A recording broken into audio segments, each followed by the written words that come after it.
आप सभी के हृदय में विराजमान परमात्मा को मेरी राम राम। कल देखा आप सभी ने कि कितना समझाया रावण को मंदोदरी ने, और एक बार नहीं समझाया, अनेक अनेक बार समझाया, लेकिन रावण की समझ में कुछ ना आया। तुलसीदास जी कह रहे हैं कि जो मूढ़ होता है ना, महामूर्ख, उसे यदि ब्रह्मा जी भी आकर समझाएं या ब्रह्मा जी के समान कोई ज्ञानी व्यक्ति भी आकर समझाए तो भी बात उसकी समझ में नहीं आती। क्यों नहीं आती? क्योंकि वह समझना चाहता ही नहीं है। पहले से ठाने बैठा होता है कि मुझे बात समझनी ही नहीं है।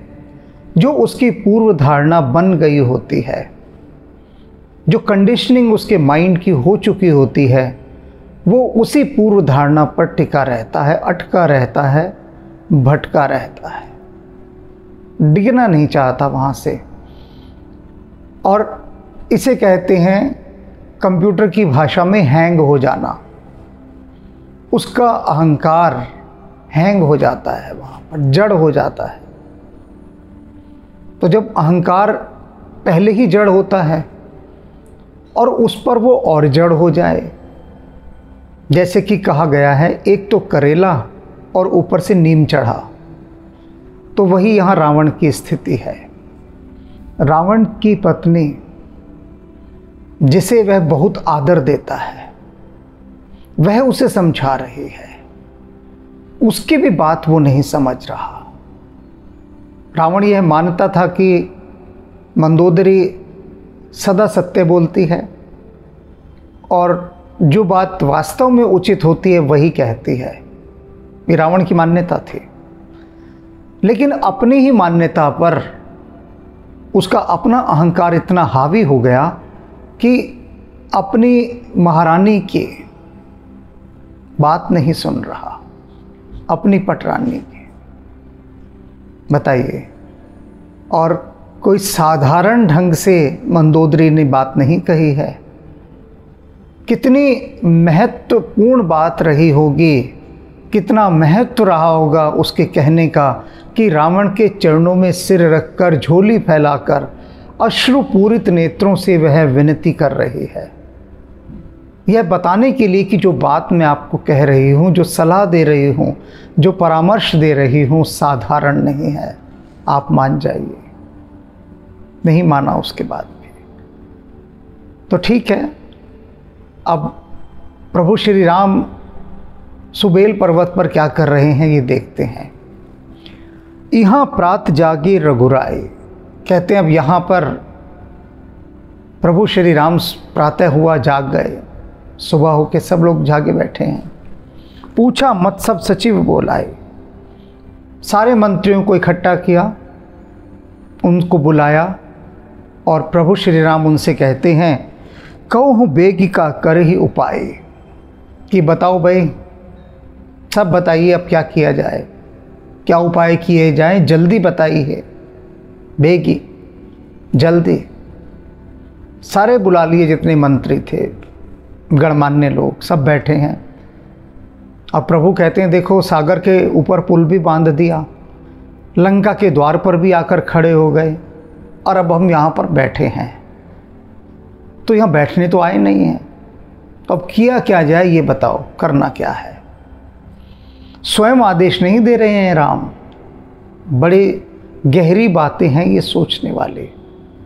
राम ये नहीं कह रहे कि चलो सब हमला बोलो, आक्रमण करो, हम यहाँ पर आ गए हैं।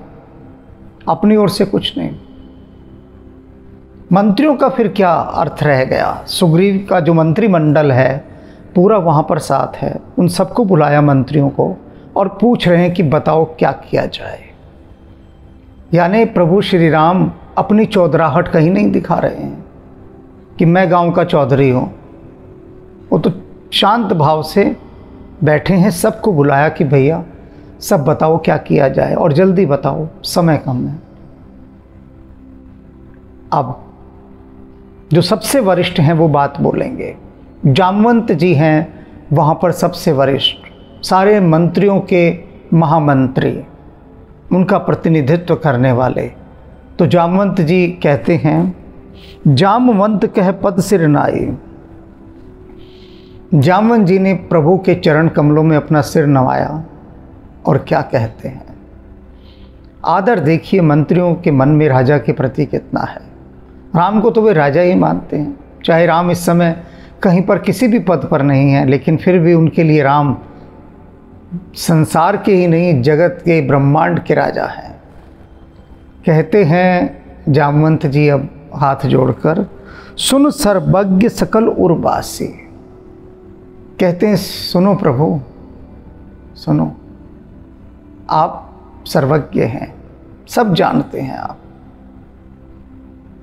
और सकल उर्वासी, सबके हृदय में रहने वाले हैं, अंतर्यामी हैं आप, सबके हृदय में विराजमान हैं। बुद्धि बल तेज धर्म गुण राशि, और आप क्या हैं? बुद्धि बल तेज और जितने भी गुण हैं उन सब गुणों की राशि हैं आप, सबका भंडार हैं। मंत्र कयो हूँ निज मत अनुसार। आपने कहा है कि बताइए क्या किया जाए, तो मैं अपनी मति के अनुसार एक मंत्र देता हूँ। मंत्र माने सलाह, मंत्रणा।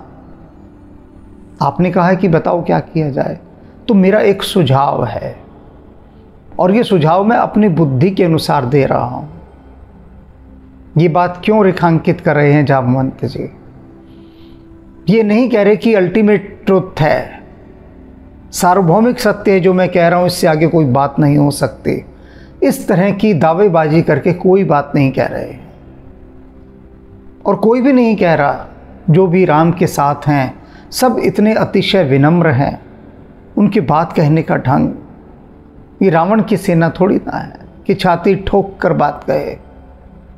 ये सिर झुकाकर विनम्र होकर बात कहते हैं कि मेरा ऐसा मत है और ये मेरी बुद्धि के अनुसार है, अर्थात गलत भी हो सकता है, आप इससे असहमत भी हो सकते हैं।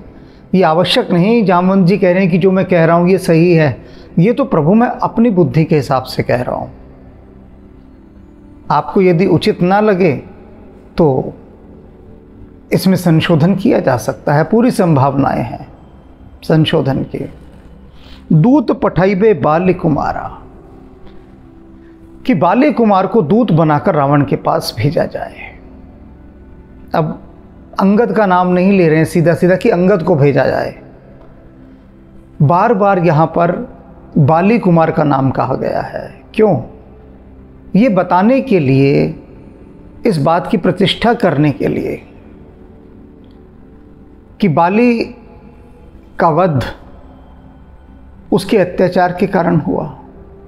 अत्याचारी का वध हो गया, लेकिन अत्याचारी का जो पुत्र है उसको अत्याचारी नहीं माना जा सकता, और उसके साथ वैसा व्यवहार नहीं किया जा सकता कि जैसा एक अत्याचारी के साथ होता है। तो राम ने अंगद को युवराज बनवाया, और अब बार बार बाली कुमार कहने के पीछे अभिप्राय यह है कि इस समय जो सुग्रीव के साथ सेना है उसमें अधिकांश वाली के समर्थक हैं, वाली के निष्ठावान सैनिक हैं, जो सरदार हैं वो वाली के बहुत वफादार हैं, और वाली का नाम आ रहा है, वाली के पुत्र का नाम आ रहा है, तो उन्हें लग रहा है कि हम वाली का ही काम कर रहे हैं। तो कहते हैं कि वाली कुमार को भेजा जाए रावण के पास दूत बनाकर। ये जामवंत जी का सुझाव। नीक मंत्र सबके मन भावा, किसी ने कोई आपत्ति नहीं की। नीक मंत्र, ये जो सुंदर परामर्श था, सुझाव था, सबके मन भावा, सबके मन भा गया कि जामवंत जी ने बिल्कुल सही कहा है, और अंगद से अधिक उपयुक्त पात्र कोई नहीं है। वाली कुमार को भेजा जाए। अंगद सन कह कृपा निधाना, बाली तनय बुद्धि बल गुण धामा, लंका जाऊ तात मम कामा। कहते हैं अब कृपा के निधान प्रभु श्री राम अंगद से क्या कहते हैं?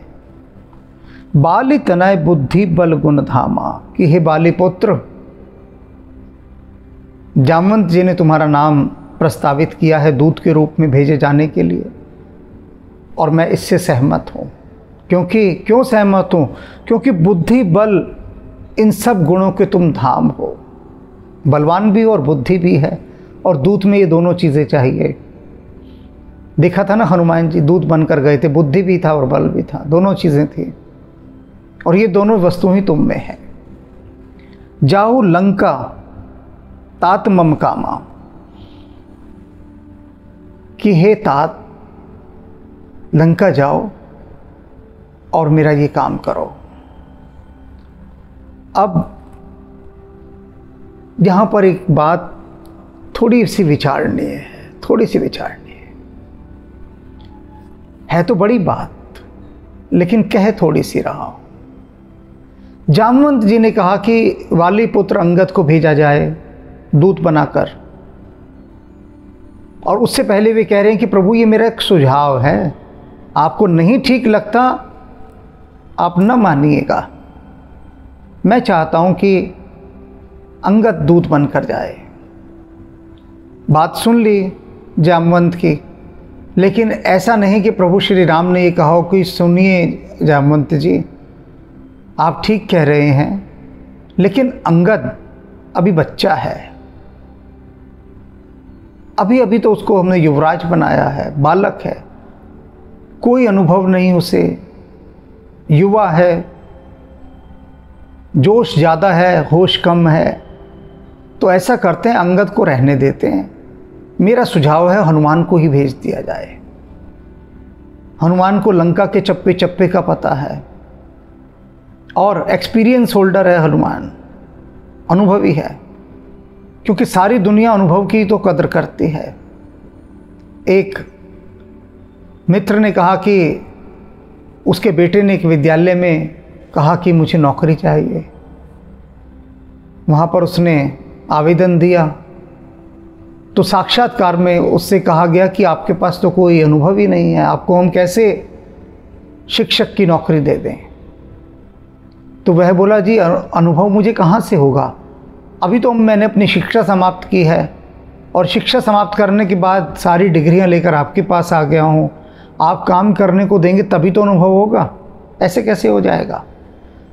लेकिन वो कहते हैं उसका बेटा मारा फिर रहा है, कहीं कोई नौकरी नहीं दे रहा। हर साक्षात्कार कमेटी यही पूछती है कि कोई एक्सपीरियंस, एनी एक्सपीरियंस, पहले अनुभव लाओ फिर नौकरी देंगे। क्या गजब की बात है। अरे अनुभव के लिए ही तो वह नौकरी मांग रहा है, और अनुभव कहाँ से आएगा उसको। लेकिन प्रभु श्री राम ने यह नहीं कहा कि अंगद को क्यों भेजना, बच्चा है, उसने तो कोई अनुभव ही नहीं जीवन का। नहीं, अंगद को नहीं, हनुमान को भेजेंगे। हनुमान मेरा प्रिय है, इतना बड़ा काम साध कर आया है, लंका में सबको जानता है, सब हनुमान को जानते हैं, सब डरते हैं। लेकिन नहीं, आगे बढ़ाने की कि वह जिसे काम करने का बिल्कुल अवसर नहीं मिला उसे अनुभव दिया जाए, काम करने का अवसर दिया जाए। भूल चूक होगी तो होगी, उन्हीं भूल चूकों से ही तो सीखा जाएगा। तो ये दृष्टिकोण देखिए कि एक बार भी कहीं पर भी किसी की बात नहीं काटते राम, उसकी बात का आदर करते हैं। और जामवंत कोई साधारण नहीं है, बहुत सोच समझकर उन्होंने कहा कि बाली कुमार अंगद को भेजा जाए, और प्रभु ने स्वीकार भी कर लिया। बहुत बुझाई तुम ही का कहो, परम चतुर में जानत अहो। अब राम अंगद से क्या कहते हैं देखिए, दूत के लिए स्वीकृत कर लिया, अब उसे समझाना बुझाना भी तो है कि भाई तुझे क्या कहना है, वहाँ जाके क्या करना है। कुछ नहीं कह रहे। कैसी सांकेतिक भाषा में राम बात करते हैं, ये देखने वाली बात है, सीखने वाली बात, समझने वाली बात। कहते हैं कि अंगद तुमको मैं क्या समझाऊं, क्या समझा कर कहूं, मेरी समझ में नहीं आ रहा, मैं नहीं जानता तुम्हें कैसे समझाऊं। इसका अर्थ ये नहीं कि तुम इतने ना समझो, इतने मूर्ख हो, इतने जाहिल हो कि मुझे समझ नहीं आ रहा तुम्हें कैसे समझाऊं। नहीं, इसका मतलब ये कि जो ऊपर प्रभु श्री राम ने कहा था कि तुम बल और बुद्धि के निधान हो, भंडार हो, तुम स्वयं इतने बुद्धिमान हो तो बुद्धिमान को क्या समझाया जाए। मेरे पास कुछ नहीं ऐसा समझाने को, तुम स्वयं बहुत समझदार हो, सब जानते हो, चतुर हो। काज हमार तास हित होई, रिपुसन करहूँ बत कही सोई।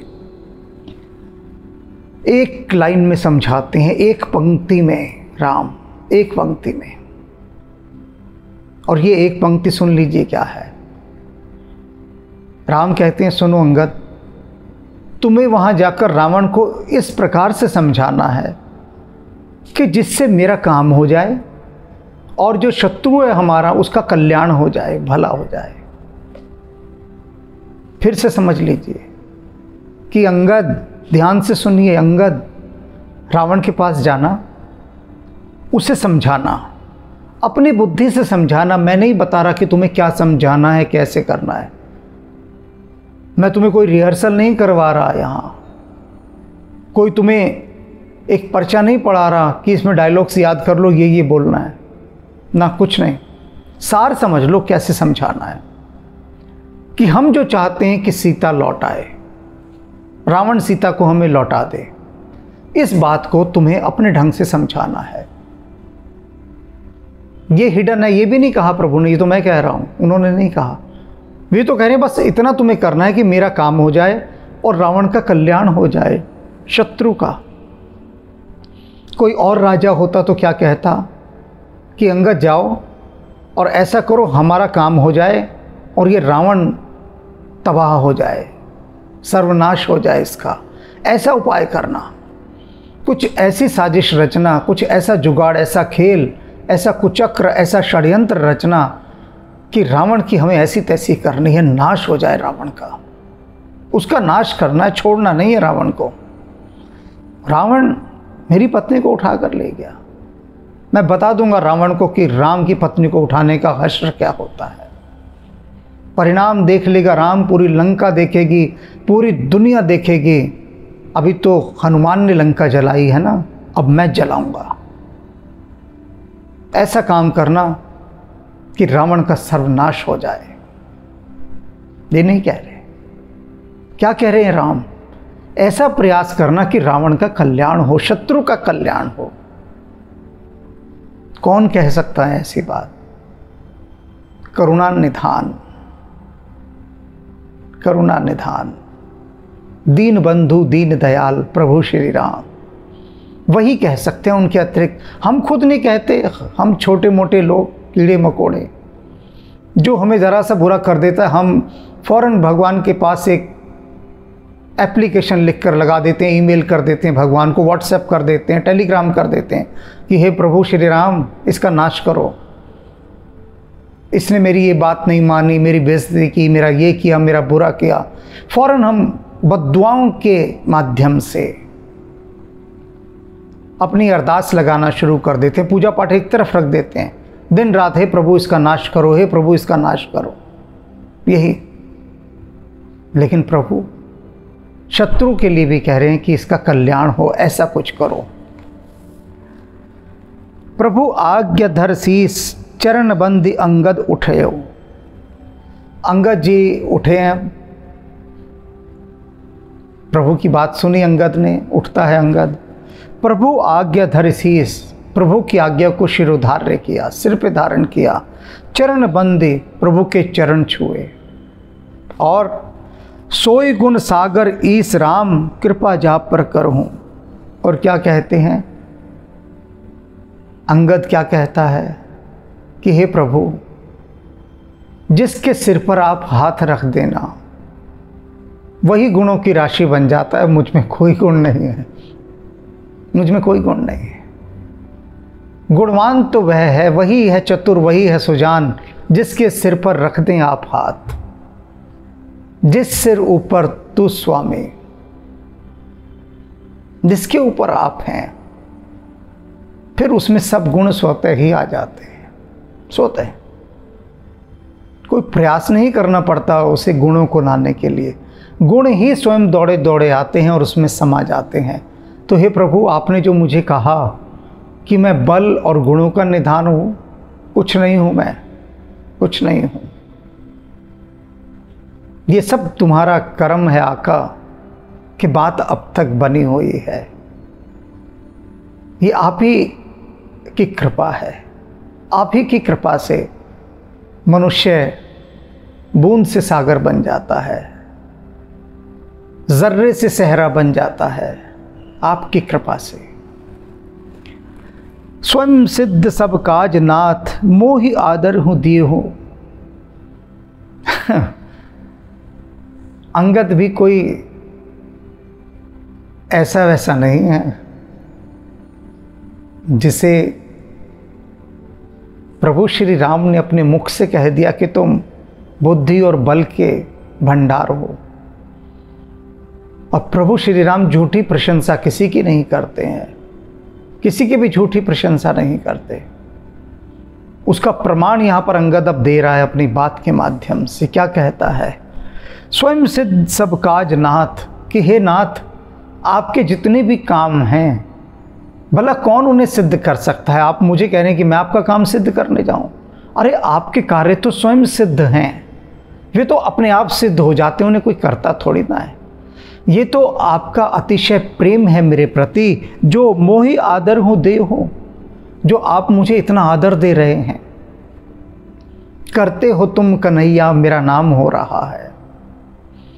ये सब जो आप मुझे दूत बनाकर भेज रहे हैं, जो हनुमान जी को भेजा, आप ही के बल पे तो सारा काम हनुमान करके आए हैं। अब हनुमान को आप आदर दिए जा रहे हैं। हनुमान ने कुछ नहीं किया, सब किया आपने है। लेकिन आपका बाना, आपका स्वभाव कि भक्त को आदर देना है, बस श्रेय भक्त को देना है। नाम राम कहते मेरा नहीं, मेरे भक्त का नाम हो। करते हो तुम कन्हैया, मेरा नाम हो रहा है। तो आप तो प्रभु मेरा नाम करने के लिए, मुझे आदर देने के लिए मुझे भेज रहे हैं। मैं थोड़ी ना आपका कोई काम सिद्ध कर सकता हूँ ना, मुझ में सामर्थ्य नहीं है, नहीं है। अब ये अंगद की वाणी बता रही है कि अंगद कितना निरहंकार है। कोई गर्व नहीं, कोई छाती उसकी चौड़ी नहीं हो गई। उसने गर्व से इधर उधर नहीं देखा कि देखो हनुमान को नहीं चुना, मुझे चुन लिया, कुछ भी नहीं। बल्कि हाथ जोड़े विनम्र भाव से खड़ा है। अस विचार जुबराज तन, पुलकित हर्षे ही हुए। ऐसा विचार करके, सोच सोच कर ये जो युवराज अंगद है उसका शरीर पुलकित हो उठा और हर्षित ही, हृदय हर्षित हो उठा। पूरा शरीर पुलक से भरा हुआ है, मन आनंदित है, नाच रहा है मन कि प्रभु की कितनी कृपा, कि मुझे कितना आदर दे रहे हैं। यदि राम ना होते तो बहुत संभावना है कि सुग्रीव मुझे देश निकाला ही दे देता, मारता ना भी तो बाहर निकाल देता किष्किंधा से। लेकिन राम की कृपा से मुझे युवराज बना दिया गया। बंद चरण और धरी प्रभुताई। सुग्रीव ने क्या किया? प्रभु श्री राम के चरण स्पर्श किए और उनकी प्रभुता को, उनकी महानता को अपने हृदय में धारण किया। अंगद चले हूँ सब ही सिर नाए। और फिर अंगद ने सबके सिर, सबके सम्मुख सिर झुकाया, सबको नमस्कार किया और चल दिया। शिष्टाचार देखिए, संस्कार, द रियल एटिकेट्स, वास्तविक संस्कार। सभी को नमस्कार किया कि मैं काम के लिए जा रहा हूँ और सभी मुझे अपना अपना आशीर्वाद दें कि मैं प्रभु श्री राम के इस कार्य को विधिवत सुचारू रूप से संपन्न कर पाऊँ। प्रभु प्रताप और सहज असंका। प्रभु के प्रताप को हृदय में धारण किया हुआ है उस अंगद ने, जो सहज रूप से ही असंक है, अर्थात निडर है, निर्भीक है। एक तो वीर है, स्वयं निडर है, और ऊपर से प्रभु का प्रताप हृदय में धारण किया। सोने पर सुहागा, रण बांकुरा बल सुत बंका। और ये जो रण बांकुरा है, बाली का पुत्र, ये रणधीर है, रणवीर है, बांका जवान है। प्रभु की प्रभुता को हृदय में धारण करके चल दिया है। पुर पैठत रावण कर बेटा। लंका में जैसे ही प्रवेश किया वहाँ पर रावण के एक बेटे से इनकी भेंट हो गई, अंगद की। रावण का एक पुत्र मिल गया। खेलत रहा सो होई भेगेटा, और जो वहीं पर खेल रहा था रावण का पुत्र, खेल रहा होगा, कुछ चौसर वगैरह लगा कर बैठा होगा, चौपड़, शतरंज की बाजियां चल रही होंगी, और मिल गया वहाँ पर अंगद। बात ही बात करश बढ़ आए, और कहा सुनी हो गई होगी अंगद की और रावण के पुत्र की। बात बढ़ गई, इतनी बढ़ गई कि लड़ाई शुरू हो गई।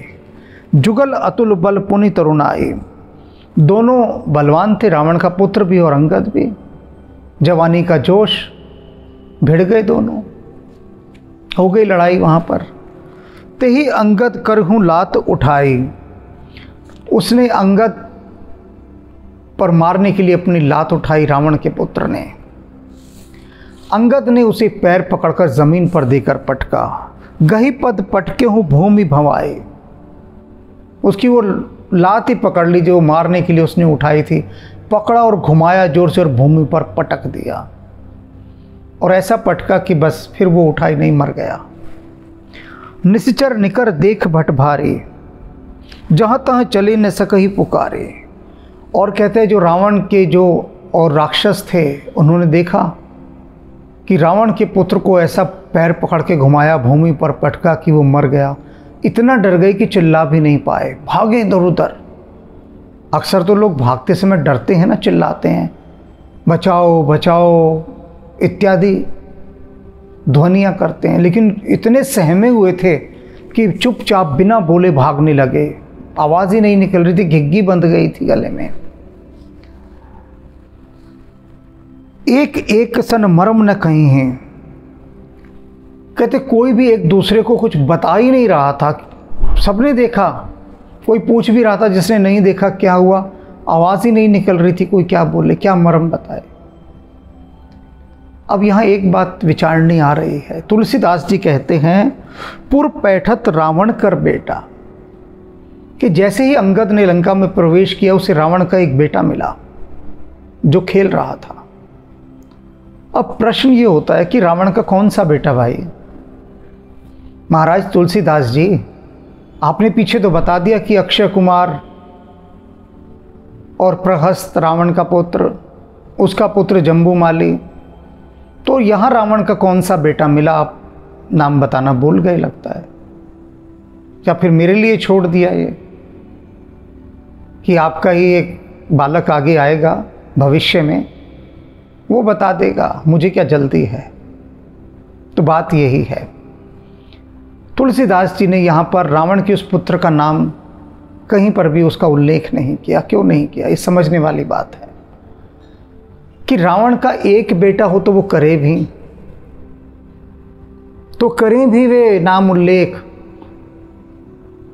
धृतराष्ट्र के 100 पुत्र थे, 100 के नाम बताए जा सकते हैं, बताए भी गए हैं कौन कौन से 100 थे, लेकिन रावण के तो इतने अधिक पुत्र थे कि उनके नाम ही नहीं बताए जा सकते।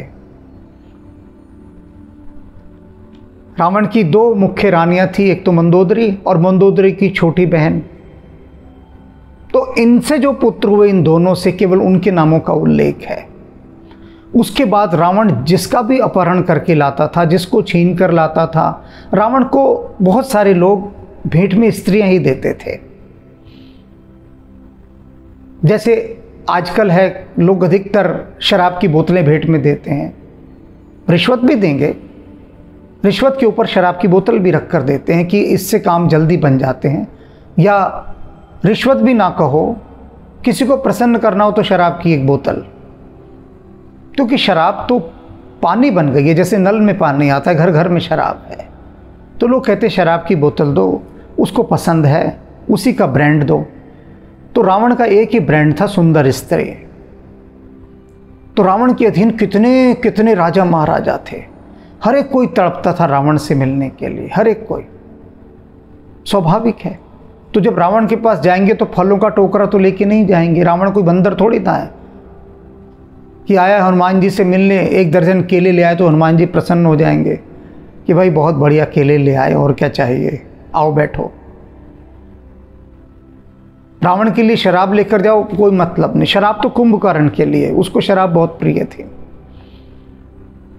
तो रावण कहीं भी जाता था तो कुंभकर्ण के लिए शराब लेकर आता था, बढ़िया घड़े भर भर के, कि कुंभकर्ण तुम्हारे लिए मैं शराब लाया हूं।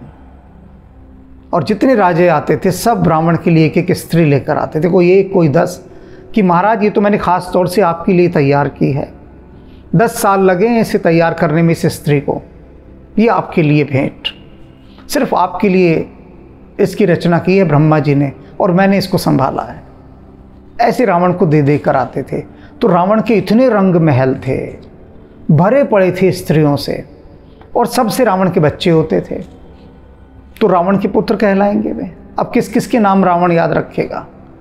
रावण का ही पुत्र उसके सामने आके कह दे कि मैं आपका पुत्र हूं तो रावण ना पहचाने, ये हाल था, ऐसा हाल था। और वो क्यों था ऐसा?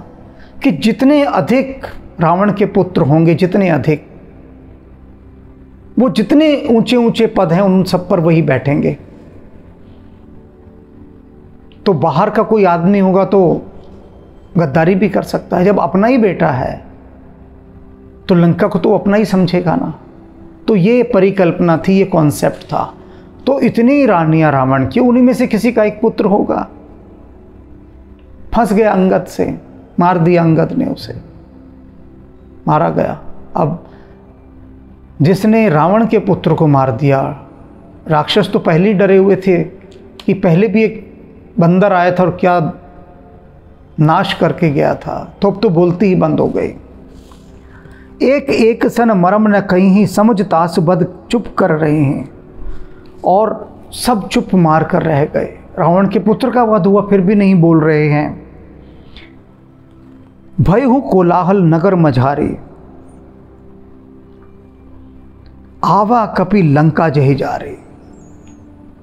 अब बात कोई रुकती थोड़ी ना, धीरे धीरे फैली। अब जैसे ही फैली बात तो लंका के अंदर शोर मच गया, कोलाहल मच गया। क्या मच गया? कि अरे वही बंदर फिर से लौट कर आ गया जो लंका को जला कर गया था। अब वानरों को आइडेंटिफाई करना इतना आसान नहीं था राक्षसों के लिए। वे सब समझे कि हनुमान जी फिर से लौट कर आ गए। सुनी सुनाई बातें कह रहे हैं राक्षस सब आपस में, अरे वही लंका में वही बंदर आ गया जिसने लंका को जलाया था, अब क्या होगा? वो फिर से वापस आ गया है। उनको नहीं पता कि ये हनुमान जी नहीं है, ये अंगद है। उन्होंने तो देखा कि कोई वानर है, वही समझ लिया। शोर मच गया लंका में कि भैया भागो, जान बचाओ अपनी, अब फिर से लंका जलाने आ गया है वो। भय हु कोलाहल नगर मझारी, आवा कप लंका जही जारी। जिस बंदर ने लंका जलाई थी वो फिर से आ गया है। अब धो कहा करी है करतारा। सब डर गए, बोले कि अब विधाता क्या करेगा ये तो वही जाने, क्या विधाता के मन में है। ये आया है फिर से विनाश करेगा लंका का, पर कितना करेगा ये तो विधाता जानते हैं। अति सभीत सब कहीं ही विचारा। सारे लोग डर कर बस यही विचार कर रहे थे कि विधाता जाने, वही करतार जाने कि अब क्या होगा, ये वानर क्या गुल खिलाएगा अब यहाँ। बिन पूछे मग दे ही दिखाई। अंगद चल रहा है आगे, पूछता है कहाँ है रावण की सभा, और जिससे पूछता है वही हाथ जोड़कर रास्ता दिखा देता है। सब डरे हुए हैं और सब रावण की सभा का रास्ता दिखाते जा रहे हैं। जे ही बिलोक सोई जाई सुखाई। अंगद जिसकी ओर देख लेता है वही मारे डर के सूख जाता है। जिसे अंगद देख ले वही डर के मारे सूख रहा है राक्षस। पकड़ना तो दूर, डर के मारे सूख रहे हैं राक्षस। अब ये देख लीजिए कि हनुमान जी कितना भय बिठा कर गए हैं लंका में, कितना भय कि अंगद ने रावण के एक बेटे को मार दिया। राजपथ पर चलता जा रहा है, पूछ रहा है राक्षसों से कहाँ है रावण की सभा, और जिससे पूछता है उसके प्राण सूख जाते हैं। कोई राक्षस सैनिकों की कमी थोड़ी ना होगी लंका में, लेकिन किसी की हिम्मत नहीं कि कोई आगे बढ़ के अंगद को पकड़ ले कि पकड़ो इसे, इसने रावण के पुत्र को मारा है। इतना भय हनुमान जी बिठाकर लंका में आ गए हैं। ये देख लीजिए। गए हूँ सभा दरबार तब सुमिर राम पद कंज। अब प्रभु श्री राम के चरण कमलों का स्मरण करके अंगद रावण की राजसभा के द्वार पर पहुंच जाता है। द्वार पर खड़ा है। सिंह ठवन इत उत चितव धीर वीर बल पुंज। और वह जो बल की राशि, बल का पुंज अंगद है, वह रण बाकुरा अंगद है। वो शेर के समान आंखें उठा के इधर उधर रावण के सभा के बाहर देख रहा है द्वार को। राक्षस खड़े हैं चारों तरफ, लेकिन वो शेर की माने ऐसे देख रहा है आंखें करके। अर्थात रावण की वह सभा जहाँ देवता दिक्पाल हाथ जोड़े कांपते रहते हैं, वहां पर रामदूत अंगद शेर की तरह खड़ा है, निर्भीक। तुरत निशाचर एक पठावा समाचार रावण ही जनावा। पहुंचाया सभा में समाचार, कहो रावण से रामदूत अंगद आया है, बाली कुमार अंगद आया है। अब रावण तो था नहीं सभा में, अभी आया नहीं, तो सबने कहा कि भाई क्या किया जाए। तो एक राक्षस को दौड़ाया कि जाओ रावण के महल में जाओ और सूचना दो कि राम का एक दूत आया है, और हे लंकेश, हे दशानंद, आप सभा में आइए। वो तो द्वार पर खड़ा है आकर। तुरंत निशाचर एक पठावा, फौरन एक राक्षस को भेजा गया कि जाओ रावण को खबर करो। समाचार रावण ही जनावा, रावण को जनाओ जाकर ये समाचार दो कि राम का दूत आ गया है। अब मज़ा आएगा। एक मज़ा तो तब आया था जब हनुमान जी आए थे। अब रावण को मज़ा चखाने के लिए अंगद आया है। अंगद, रावण के सम्मुख हनुमान जी ने भी कितनी अनुनय विनय की थी, सब जानते हैं। आप सभी वहीं थे उस समय, सब देख सुन रहे थे।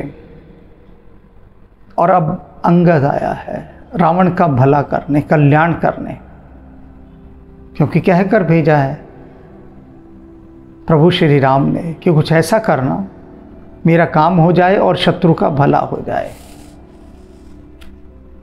तो अब देखते हैं क्या बातचीत होती है, कहाँ तक क्या कुछ, कौन किसको समझा पाता है, समझ पाता है। गया है राक्षस एक बुलाने रावण को। तब तक हम भी सब बाहर खड़े अंगद के साथ प्रतीक्षा करते हैं। जल्दी आ जाएगा रावण, चिंता नहीं। राम राम। गुण दोष अवस्था त्रैगोतीता, माया रहित स्वरूपा, बालैक ब्रह्मचारी असुरारी, स्वरण शैल समरूपा, त्रिपुरारी खरारी शिव अवतारी, सर्वसिद्धि निधि पुंजा, बलवेक पराक्रम मति गुण आदिक, नमत तोर पद कंजा। नमत तोर पद कंजा।